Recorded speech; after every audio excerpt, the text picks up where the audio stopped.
Good afternoon, everybody, and welcome to this month's webinar, Federal Funding Opportunities for Coal and Energy Communities. Thank you so much for joining us. I am Mary Grace Jacko, a McKinney Climate Fellow through the Indiana University Environmental Resilience Institute, where I work at the Indiana Resilience Funding Hub. In collaboration with the Center for Rural Engagement, we help Indiana rural communities obtain federal grant funding for their energy and climate resilience projects. This is our 8th webinar at the Indiana Resilience Funding Hub, and you can find recordings of the others at our website, and a link to that can be found in the chat. Our 9th webinar, titled Indiana Clean Transportation Funding, is coming up on July 11th. More information can be found on our website. In addition to the webinars, you can also find other resources and a brief Start a Conversation form you can fill out to get direct assistance from the IRF team, or simply sign up for our newsletter. Today's webinar is being recorded and posted on our website. We will have time for questions and general discussion of your community's needs after the presentation. Please put your questions and comments in the chat. Getting into today's webinar, we are pleased to introduce Briggs White. Briggs White serves as Deputy Executive Director of the Biden administration's Interagency Working Group, or IWG, on coal and power plant communities and economic revitalization. In this role, he works hand in hand with the 11 federal agency members of the IWG to advance its mission. The IWG is identifying and coordinating opportunities to connect energy communities for federal investments to help ensure the shift to a clean energy economy creates good-paying union jobs, spurs economic revitalization, remediates environmental degradation, and supports energy workers in coal, oil and gas, and power plant communities. Welcome, Briggs. Well, thank you, Mary Grace, and thanks, Bill, and the Indiana University Environmental Resilience Institute for having me here today. And thank you to the audience for taking some time to learn a little bit more, and hopefully I will share some insights with you today that are useful in terms of managing through a transition or finding federal funding for your next project. Let's go to the next slide. So there have been a large number of coal power plants and coal mines that have shut down over the last 30 to 50 years. And looking out into the future, EIA data shows us that a large number of additional coal plants will shut down over the next 10 to 20 years. And so we need to take a coordinated approach to making sure that we don't leave communities and workers behind in that transition. This shows that Indiana really is bearing the brunt of this transition in terms of particularly the southwestern part of the state. But there's also some other coal areas in the state of Indiana. In the southwestern part, we refer to that as being part of a larger Illinois coal basin region, where we've actually established a rapid response team to try to be responsive to communities' needs as they've gone through those coal closures. Let's go to the next slide. Created by an executive order, this interagency working group that I'm speaking with you today about brings together 11 federal agencies and 3 White House offices to be responsive to communities' needs, deliver funding in a really coordinated way that prioritizes energy communities and energy workers so that we don't leave them behind. Let's go to the next slide. We've been doing lots of stakeholder engagement over the last year. We've also had a request for information and doing other information gathering exercises that have informed our view of what are the top needs for energy communities. On the left-hand side of the slide, you see many of them have needs such as upgrading their water and sewer or their broadband. We know that is really important for business attraction and economic development, which can take the form of being energy related, of which there's a lot of incentives in the infrastructure bill and the IRA for economic development that's energy related, as well as not energy related. So think your standard fare of business development or revitalizing downtowns, uh, uh, smart agriculture, et cetera, et cetera. We also know that for these economic development opportunities, workers are important. And here, there's really two flavors.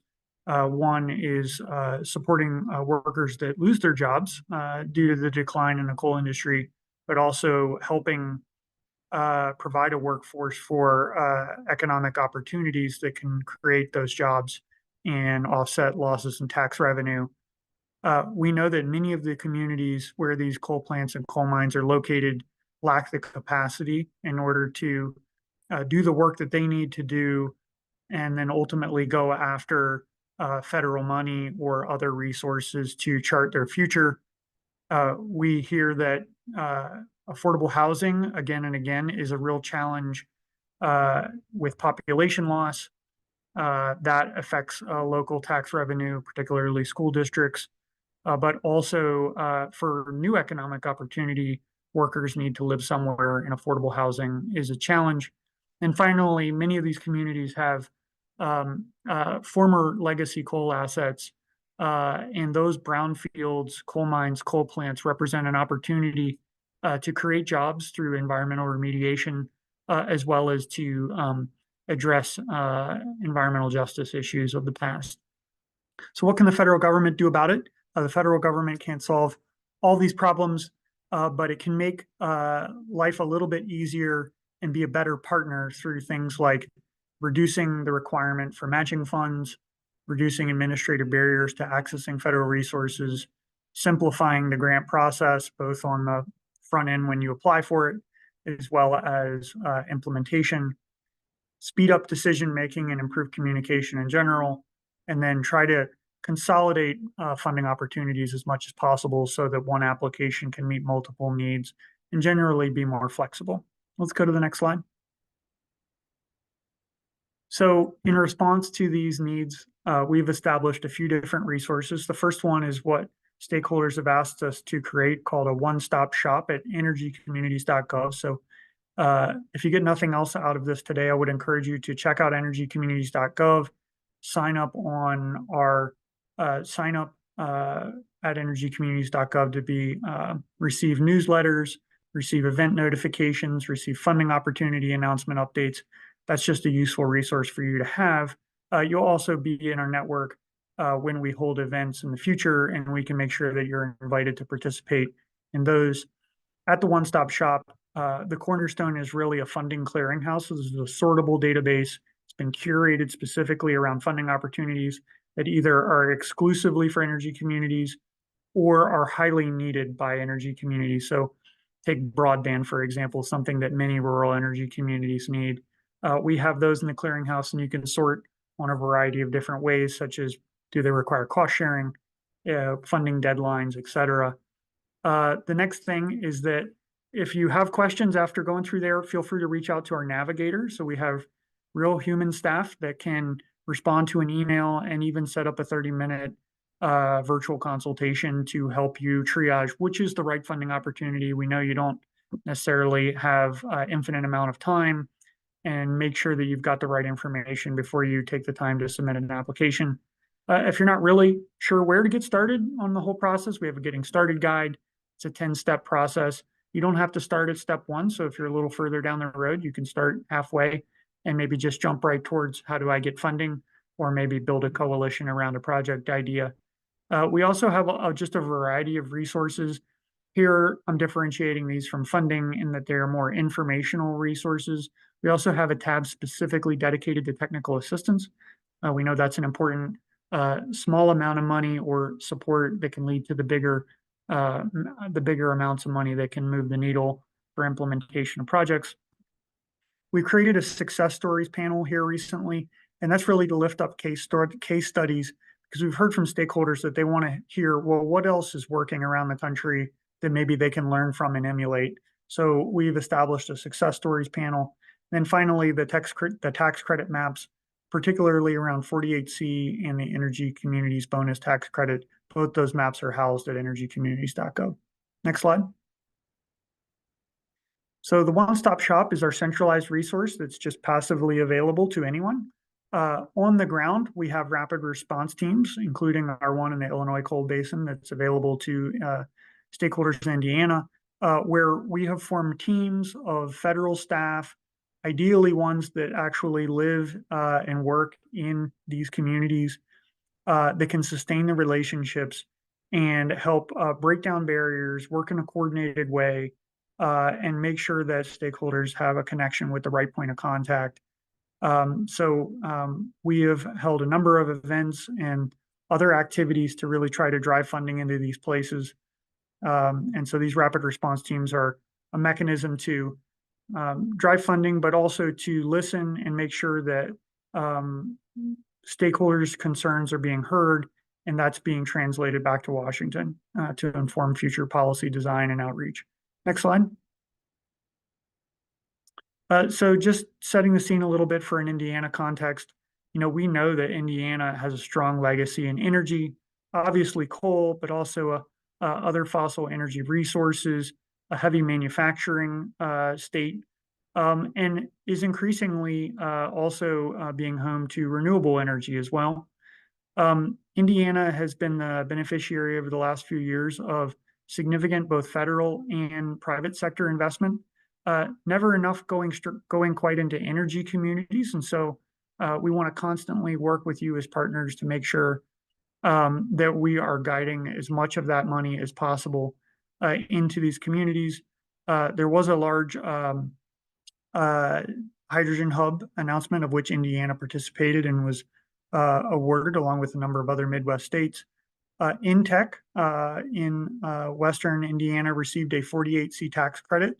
If you don't know, 48C is an investment tax credit that is currently open.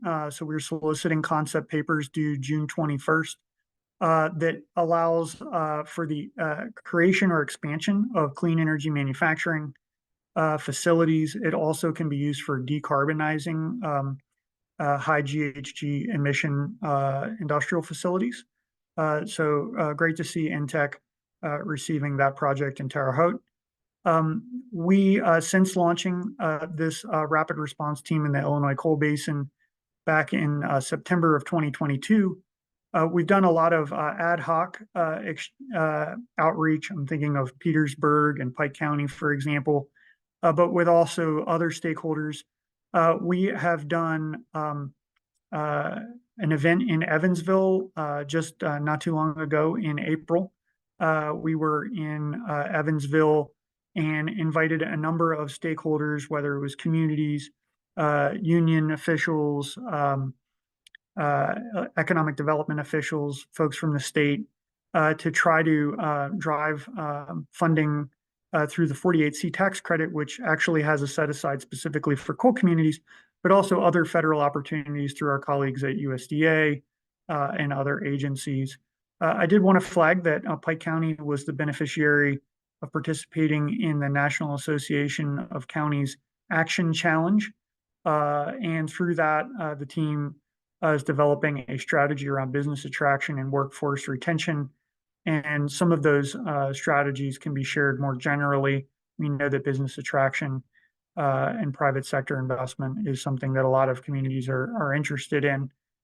So just a few things that have been happening in Indiana's energy communities. Next slide. So just a high level summary of the funding that's available, particularly that's relevant. I wanted to mention that the infrastructure bill created a lot of money, of course, for traditional infrastructure, which particularly the water and the broadband we know is highly in need in most energy communities, but also capacity building, energy infrastructure such as grid build out, et cetera.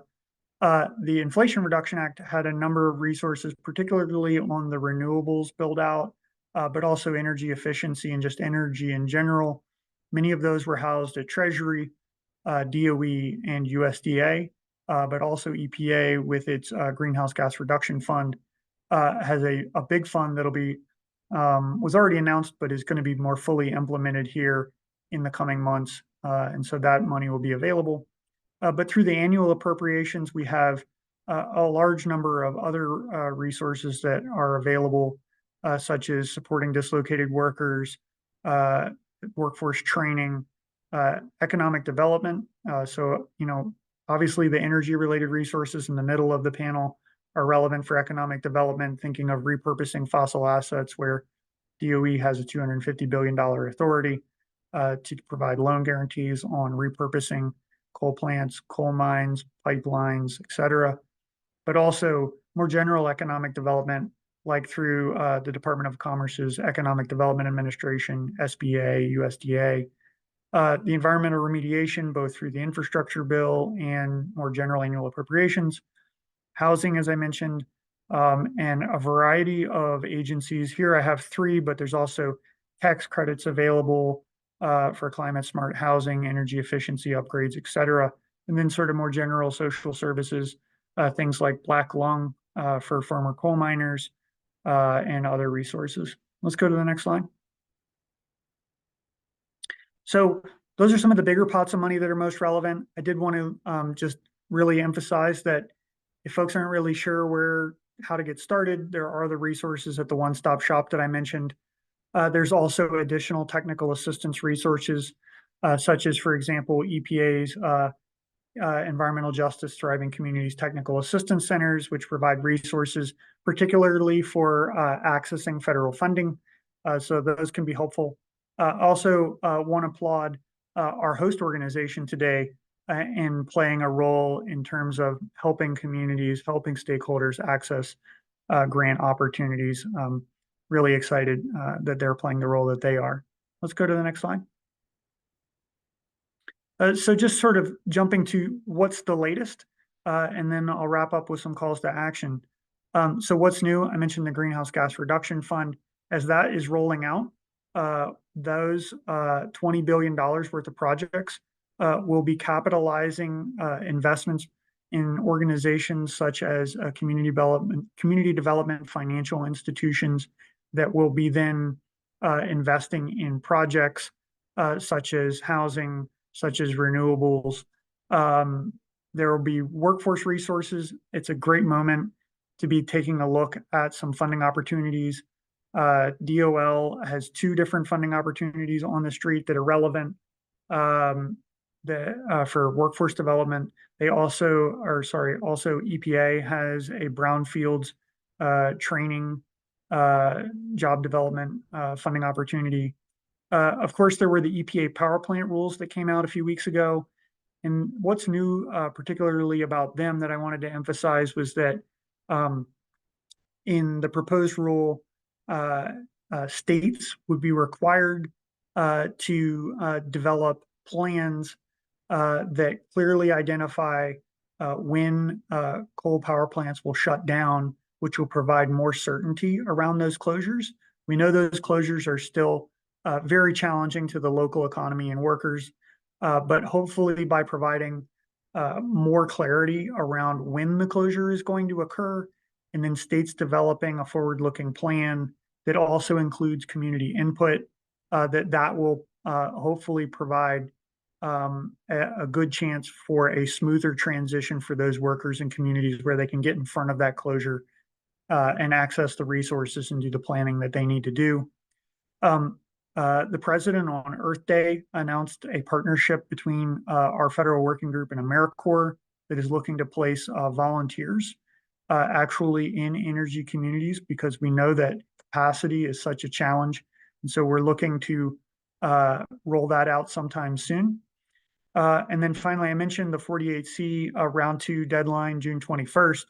But more generally, last Friday, the Energy Communities Tax Credit map came out. So this tax credit is a 10% bonus tax credit that you can get on top of a baseline tax credit for things like renewables deployment, but also other things that might be relevant. So you can check all that out at energycommunities.gov. But if you're in an energy community, you get a 10% bonus tax credit. So hopefully that can be useful to drive some projects. And then finally wanted to mention, it's probably been about a month ago or so that IRS published updated guidance around direct pay. This is really exciting because if you're a tax exempt entity like a local government, a church, a tribal entity, that maybe doesn't have a tax burden, you can get a check in lieu or of a tax credit to implement a number of these different tax credit provisions. So that's an exciting twist that was made possible by the Inflation Reduction Act. Let's go to the next slide. So just to recap, a couple of calls to action. So the first thing is please, check out our IWG resources and the rapid response team. They're there for you. So, if nothing else, at least please sign up at the website so that you can get updates in your inbox every 2 weeks of, okay, here's the funding opportunities that are coming up. Here's the deadlines. And then you can hopefully use that information to focus on the things that need to be front of mind. We're also on social media where, again, we provide updates about various funding opportunities. If you want a human connection, we have their navigator at energycommunities.gov, or you can work directly with the rapid response team. That's led out of USDA, but they work with more than 11 agencies that operate in the region and would be happy to make a personal connection with you and a federal agency representative that can help unpack a funding opportunity and make sure you've got the right information. On the funding opportunities, check out the clearinghouse, talk to the navigator, and when you're ready to start applying, the first thing is, again, applaud Indiana University for their role in helping folks access grant resources. Just a couple of tips. Usually you will need to cultivate a coalition around an application for it to be competitive. So I would encourage you to build those coalitions. Those can lead to, yes, better thinking and more input, but also partnerships that hopefully can identify cost share matches, grant writing resources, and other things that can be supportive. And ideally, you'll take advantage of the grant writing resources that are available and submit that application. But feel free to reach out to us along the way if we can be helpful. And with that, thank you for your time. Mary Grace, if we could just go to the last slide. Again, we're on the social channels. We're on energycommunities.gov. You can feel free to reach out to me. I'm happy to respond by email or on social. So with that, I think we have some time for some Q&A. Thank you so much, Briggs. Now we will have an opportunity for the audience to ask any questions and general comments in the chat.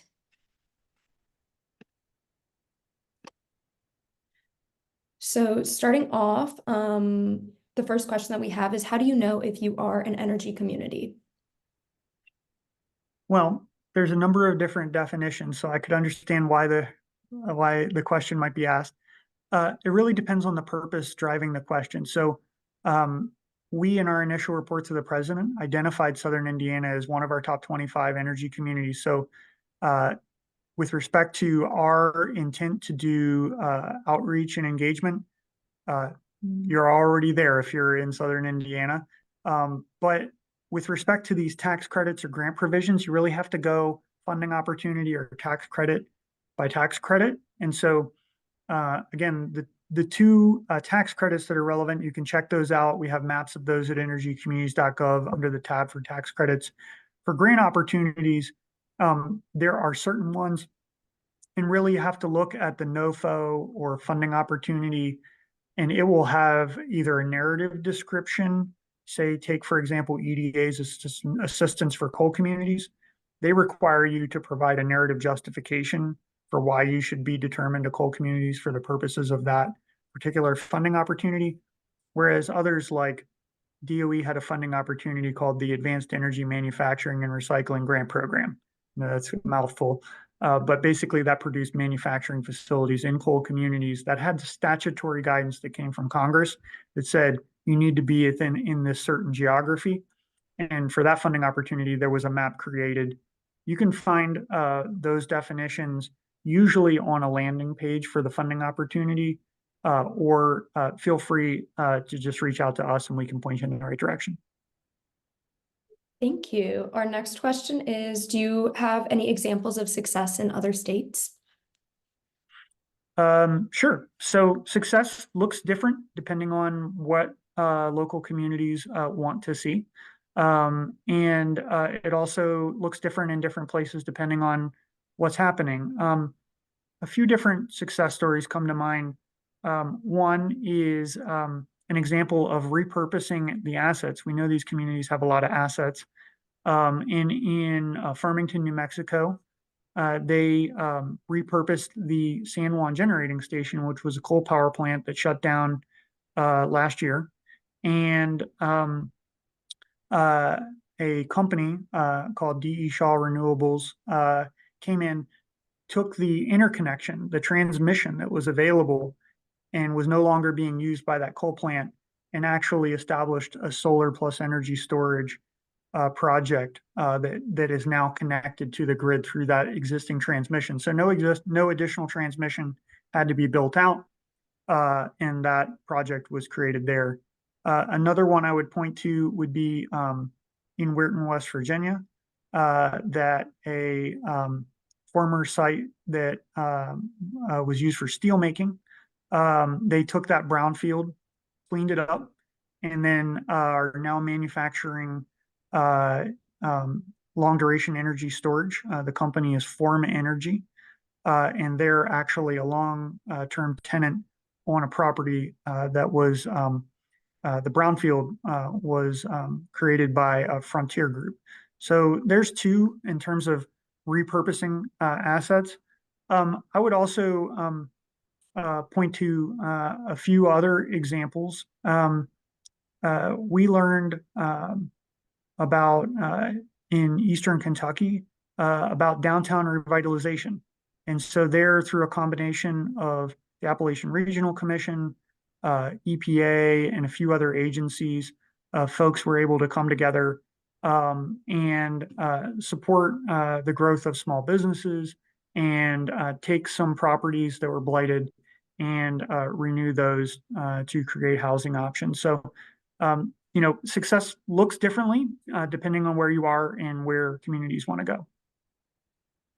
Thank you so much for sharing those. Our next and I believe final question is asking about if there is a navigator specifically for Indiana and how to find that navigator.